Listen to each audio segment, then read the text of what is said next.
La première des choses quand on veut aimer sa vie, quand on veut pas avoir le sentiment de vivre à côté de ses aspirations, de ses valeurs, c'est de se rappeler une chose.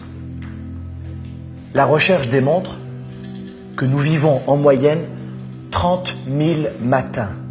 Vous avez 30 000 matins depuis votre naissance à vivre. 30 000 matins. Pas 2 millions, 30 000. Combien de matins il vous reste à vivre? Et ça, je sais que je suis rude, mais n'oubliez jamais ici que on n'a qu'une vie ici sur Terre et qu'elle est courte, et que ces 30 000 matins, libre à vous d'en faire ce que vous voulez. Et chaque matinée, vous décidez.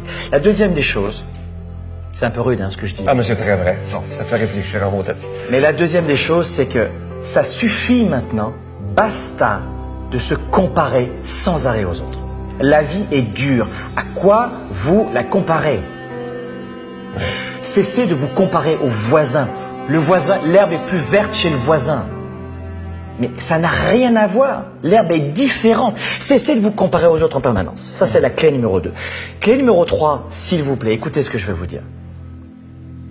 Prenez plus de décisions. Mais de vraies décisions. 80% des actions, des états que nous vivons chaque jour sont en fonction de décisions d'une tierce personne. Ça veut dire, vrai ou faux? Oui.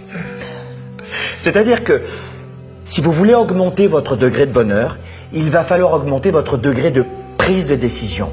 Je ne sais pas qui vous êtes et je ne sais pas si c'est vous dans le couple qui portez plus de choses sur les épaules ou pas. Mon point n'est pas là. C'est que si vous décidez plus régulièrement, même de petites décisions, je veux manger dans ce restaurant, je veux décider ce que je vais faire cet après-midi, je veux décider ce que je vais penser, ce que je vais croire, ce que je vais voir, qui je vais être dans 5 ans, pas qui je voudrais être, mais qui je vais être dans 5 ans. Et je sais que je vais prendre des décisions pour devenir l'homme et la femme que je veux devenir dans 5 ans. Prenez plus de décisions. Peu de gens font ça. Peu de gens font ça. Il y a une autre astuce, tu vas l'aimer celle-là, tu vas l'adorer. Ça tu le fais, je te connais, tu le fais. Écoutez-moi bien, celle-là c'est du bonbon.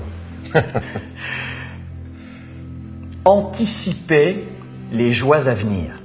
Anticiper les joies futures. Je vous donne un exemple. Ça touche tout le monde. Vous êtes dans les embouteillages. Et là, ça va pas du tout. Et là, tu es dans les embouteillages, tu es à rendez-vous, il t'en peut plus. Oui ou non? On connaît ça, moi.